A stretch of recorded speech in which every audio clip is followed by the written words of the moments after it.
তেলেঙ্গানা, রাজস্থান, মধ্যপ্রদেশ এবং ছত্তিশগড় এই চারটি রাজ্যে বিধানসভা নির্বাচনের ফলাফল আজকে বেরিয়েছে। আপনারা সকলেই জানেন মিজোরামের ফলাফল আজকে বেরোয়নি এবং মিজোরামে আঞ্চলিক দলের অনেক বেশি প্রাধান্য রয়েছে, যেখানে এই চারটি রাজ্যে কিন্তু কংগ্রেস, বিজেপি যে জাতীয় দলগুলির কথা আমরা জানি তাদের মধ্যে একটা বড়সড় লড়াই হয়েছে। তারই সঙ্গে অন্যান্য দলও রয়েছে, সব কথাতেই আমরা আসবো।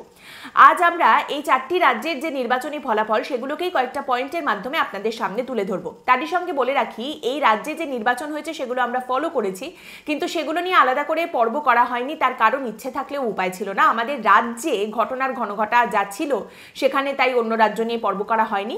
তবে এই নির্বাচনী প্রচার, ফলাফল, এই সমস্ত কিছু থেকে যে বিষয়গুলো খুব বেশি করে উঠে আসছে সামনে, সেগুলোই পয়েন্ট করে আপনাদের সামনে আজকে তুলে ধরবো। এবং যেহেতু ওই ঢেকি স্বর্গে গেলেও ধান ভাঙে, তাই পশ্চিমবঙ্গের তুলনার টেন্ডেন্সি বেশ কিছু কিন্তু অন্যান্য রাজ্যের কথা বলতে গিয়ে অবশ্যই চলে আসবে। প্রথমেই আমরা আসি তেলেঙ্গানার কথায়। তেলেঙ্গানায় কংগ্রেস জয়লাভ করেছে এবং আজ যে চারটি রাজ্যের ফলাফল বেরিয়েছে নির্বাচনে, তার মধ্যে তেলেঙ্গানা একটি মাত্র রাজ্য যেখানে কংগ্রেস জিতেছে। অবশ্যই কর্ণাটকের পর তেলেঙ্গানাতে কংগ্রেসের জয়লাভের পরে দক্ষিণ ভারতে তাদের উপস্থিতি আরও শক্তিশালী হবে। কিন্তু তারই সঙ্গে তেলেঙ্গানার এই নির্বাচনী ফলাফল থেকে আরও যে বিষয়গুলো উঠে আসছে তার মধ্যে প্রথমেই রয়েছে বিজেপির উত্থান। 5 বছর আগে পর্যন্ত তেলেঙ্গানায় কিন্তু দূরবীন দিয়ে খুঁজতে হতো বিজেপিকে। এখন এই নির্বাচনী ফলাফল বেরোনোর পরে দেখা যাচ্ছে তেলেঙ্গানায় বিজেপির ভোট শেয়ার বেড়েছে, আসন সংখ্যাও বেড়েছে। তাই আজ যদি দেখা যায় যে বাকি 3টে রাজ্যে বিজেপি জেতার পর তেলেঙ্গানা বা দিল্লিতে একটা মিটিং বসেছে যে 2024-এর লোকসভা নির্বাচনে বিজেপি কি করে তেলেঙ্গানায় এগোবে, রোডম্যাপ কি হবে, তাহলে কিন্তু সেটা শুনে একেবারেই অবাক হওয়ার কোনো জায়গা নেই। বিজেপি হয়তো তেলেঙ্গানায় আরো বেশি করে, আরো জোর করে ঝাঁপাতে পারে। অবশ্যই এখান থেকে যে প্রশ্নটা উঠে আসে যে আসাদুদ্দিন ওবেসির এআইএমআইএম তারা এবার কি করবে।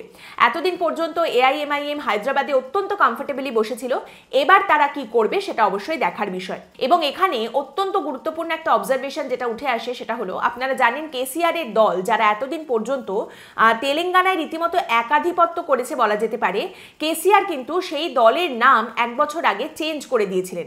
মানে টিআরএস থেকে বিআরএস হয়ে গিয়েছিল, তেলেঙ্গানা রাষ্ট্র সমিতি থেকে ভারত রাষ্ট্র সমিতি। কেন নাম পরিবর্তন করা হয়েছিল, এর উত্তরে তারা বলেছিলেন যে তারা এবারে একটা জাতীয় রাজনৈতিক দল হতে চান, তেলেঙ্গানা থেকে বেরিয়ে অন্যান্য রাজ্যেও তারা নির্বাচনী লড়াই লড়বেন।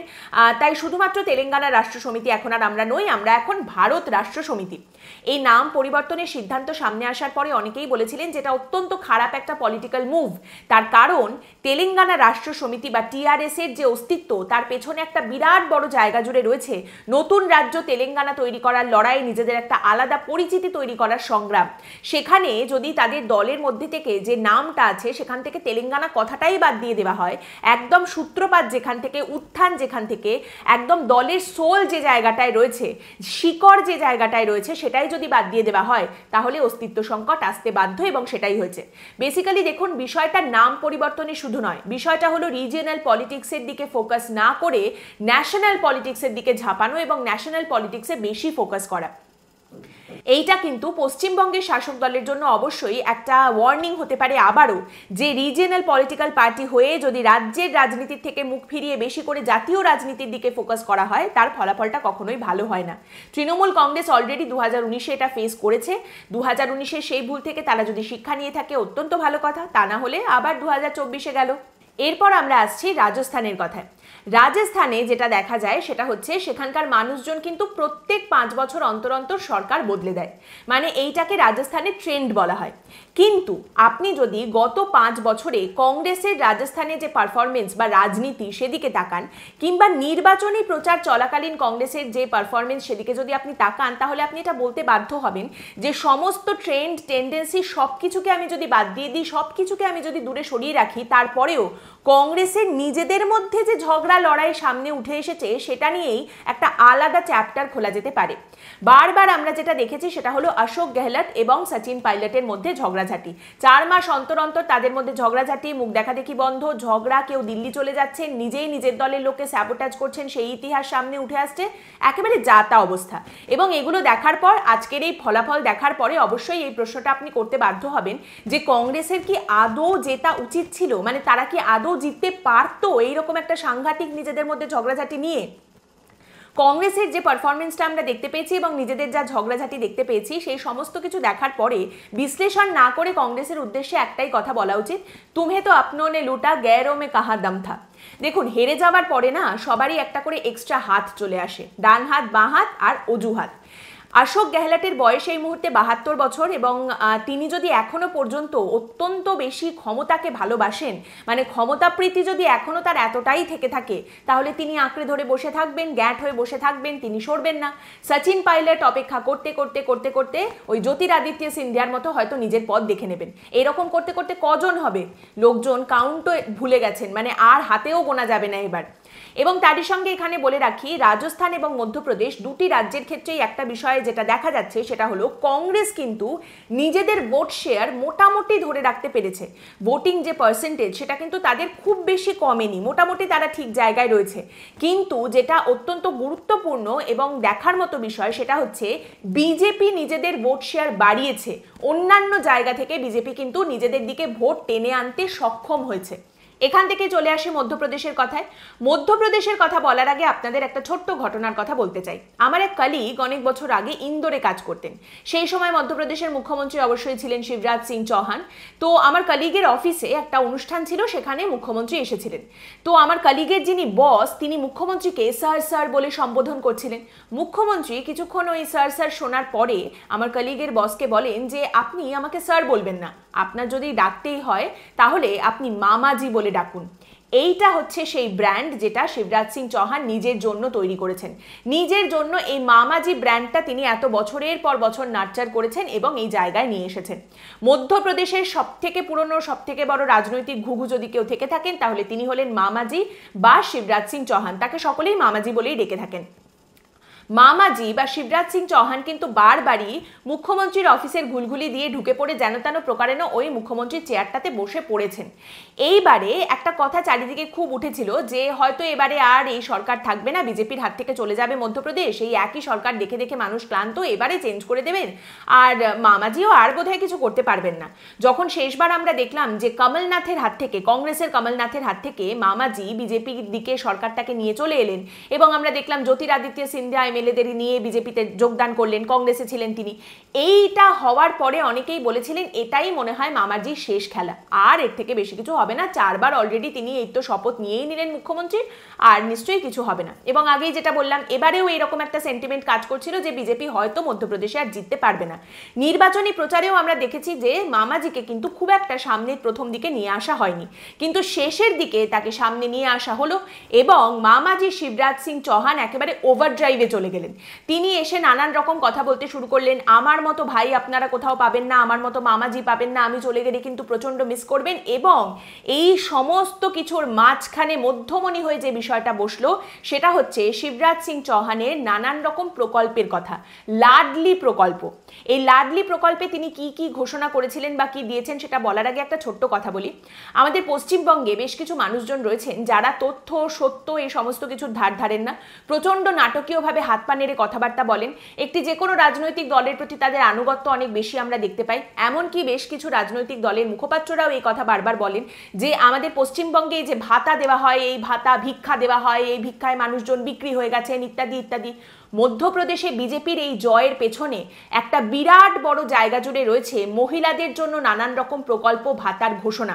এবার এই লাডলি প্রকল্পের মধ্যে যেটা ছিল সেটা হচ্ছে মহিলাদের প্রত্যেক মাসে 1000 টাকা নয় 1250 টাকা করে দেওয়া হবে এবং এই সংখ্যাটা বাড়তে বাড়তে আস্তে আস্তে 3000-এ গিয়ে পৌঁছাবে। দেখুন, মামার মামা হওয়া আর দিদির দিদি হওয়া দুটোর পেছনেই রয়েছে মহিলা ভোট ব্যাংক। এবং তারই সঙ্গে আরও নানান রকম প্রকল্পের কথা ঘোষণা করেছিলেন শিবরাজ সিং চৌহান, যেমন হচ্ছে কৃষকদের 12,000 টাকা করে সাহায্য করা হবে, বিনামূল্যে গরিব মানুষকে রেশন দেওয়া হবে, প্রত্যেক পরিবারের কন্যা সন্তানদের জন্য 2 লক্ষ টাকা পর্যন্ত আর্থিক সাহায্য করা হবে ইত্যাদি ইত্যাদি। এরকম নানা প্রকল্পের কথা কিন্তু ঘোষণা করা হয়েছিল। এবার এইখানে একটা প্রশ্ন অনেকেই যেটা মিস করে যাচ্ছেন সেটা হচ্ছে কংগ্রেসও প্রতিশ্রুতি দিয়েছিল এবং বেশ বেশ কিছু ক্ষেত্রে বিজেপির থেকে বেশি টাকা দেবে এরকম প্রতিশ্রুতি কিন্তু মধ্যপ্রদেশে শোনা গিয়েছিল কংগ্রেসের মুখে। তাহলে মানুষজন সেটাকে কেন বেছে নিলেন না, বিজেপিকে কেন বেছে নিলেন? এর একটা বড় কারণ হচ্ছে যিনি চেয়ারে বসে আছেন মুখ্যমন্ত্রী, তিনি ঘোষণা করার পরে ওই 1000 টাকা থেকে বাড়িয়ে 1250 টাকা দেওয়া অলরেডি শুরু করে দিয়েছিলেন। তাহলে যিনি দেবেন বলছেন তার থেকে বিশ্বাসটা অবশ্যই যিনি দিচ্ছেন তার দিকে বেশি কাজ করবে, এবং সেটাই করেছেন। আর তাছাড়া দেখুন, একজন যিনি চেয়ারে বসে রয়েছেন তাকে চেয়ার থেকে তোলার জন্য সেই রকম লোকও তো লাগবে। একজন যদি পরপর 4 বার চেয়ারে বসেছেন, তিনি তো গায়ে হাওয়া লাগাতে বসেননি। তারই সঙ্গে বলতে হয় মধ্যপ্রদেশে 29টা লোকসভা আসন রয়েছে, অবশ্যই বিজেপির জন্য এটা একটা ভালো খবর। এবং তারই সঙ্গে যেটা বলা হচ্ছিল এর আগে যে হয়তো বিজেপি যদি জেতেও মধ্যপ্রদেশে, এবার আর শিবরাজ সিং চৌহান বা মামাজিকে মুখ্যমন্ত্রী করা হবে না। কিন্তু এখন যে আওয়াজটা উঠে আসছে মধ্যপ্রদেশ থেকে সেটা হচ্ছে মামাজিকে নয় কেন, মামাজি মুখ্যমন্ত্রী হবেন না কেন। এইখান থেকেই আমরা চলে আসছি ছত্তিশগড়ের কথায়। ছত্তিশগড়ের ফলাফল দেখার পরে এই পরিস্থিতিটাকে ব্যাখ্যা করা যায় সব থেকে ভালো জয়বীর শেরগিলের একটি কথায়। জয়বীর শেরগিল, যিনি কংগ্রেস থেকে বিজেপিতে গেছেন অন্য অনেকের মতোই, তিনি অসাধারণ একটি ব্যাখ্যা দিয়েছেন। তিনি বলেছেন, BJP knows the art of how to win a losing battle and Congress knows the art of how to lose a winning battle. এর থেকে ভালোভাবে এই পরিস্থিতি ব্যাখ্যা করা যায় না। কংগ্রেসের ছত্তিশগড়ে জেতার কথা ছিল, সব দিক থেকেই দেখা যাচ্ছিল যে তাদের জন্য খুব অ্যাডভার্স কোনো পরিস্থিতি নেই। সব প্রজেকশনই বলছিল হাড্ডাহাড্ডি লড়াই হবে, কিন্তু কংগ্রেস জিতবে, কংগ্রেস বিজেপির থেকে বেশি আসন পাবে। আর ফলাফল বেরোনোর পরে আমরা কি দেখলাম? কংগ্রেস সেখানে হেরে ভূত, বিজেপি জিতেছে। এবং বিজেপির ছত্তিশগড়ে এই জয়ের পরে বলা যেতে পারে ভারতের যে জায়গাটাকে হিন্দি হার্টল্যান্ড বা গোবলয় বলা হয়, সেই জায়গাটায় কিন্তু বিজেপি সম্পূর্ণভাবে নিজেদের একটা ভোটগুলোকে কনসলিডেট করতে পেরেছে, নিজেদের একদম একটা সুন্দর জায়গা তৈরি করতে পেরেছে সবটা মিলিয়ে। অনেক পণ্ডিতরাই এখন আপনাদের বলবেন যে উত্তর ভারত আর দক্ষিণ ভারতের একটা ডিমার্কেশন হয়ে গেছে, উত্তর ভারত বিজেপির হাতে, দক্ষিণ ভারত কংগ্রেসের হাতে। স্ট্রাকচারাল একটা ফ্ল এখানে রয়েছে। বলা যেতে পারে উত্তর ভারত বিজেপির হাতে, দক্ষিণ ভারত অবিজেপি দলের হাতে। দক্ষিণ ভারতে কংগ্রেস একাই রয়েছে তা কিন্তু নয়, অনেকগুলো আঞ্চলিক দলের সঙ্গে কংগ্রেস বসে রয়েছে। আরও একটা বিষয় যেটা বারবার সামনে উঠে আসছে, যখনই ক্লোজ ফাইট হচ্ছে বিজেপি এবং কংগ্রেসের, বেশিরভাগ ক্ষেত্রেই দেখা যাচ্ছে কংগ্রেস হেরে যাচ্ছে। বরং বিজেপির বিরুদ্ধে যদি কোনো আঞ্চলিক দল থাকে তারা অনেক বেটার পারফর্ম করছে। নীতিশ কুমার, যিনি ইন্ডিয়া জোটের সমস্ত দলগুলোকে এবারে একত্রিত করেছিলেন, ঘটকের কাজ করেছিলেন, তাকে ওই 1 মাস আগে জিজ্ঞেস করা হয়েছিল যে আচ্ছা ইন্ডিয়া জোট কি কাজ করছে, কি হচ্ছে সেখানে। নীতিশ কুমার উত্তর দিয়েছিলেন কিচ্ছু হচ্ছে না, কিচ্ছু কাজকর্ম হচ্ছে না, কংগ্রেস নিজেদের নির্বাচন নিয়ে ব্যস্ত, এদিকে কারুর কোনো চার নেই।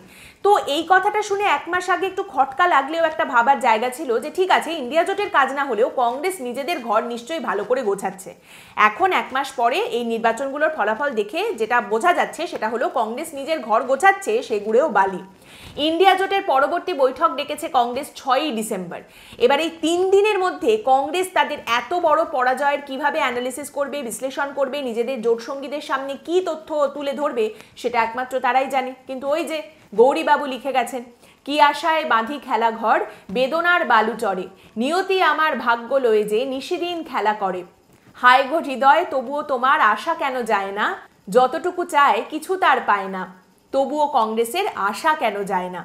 আজকের পর্ব এখানেই শেষ করছি। আপনাদের মতামত এ সম্পর্কে অবশ্যই জানাবেন কমেন্টের মাধ্যমে। পরের দিন আবার দেখা হবে অন্য একটি বিষয় নিয়ে আলোচনায়। ভালো থাকবেন।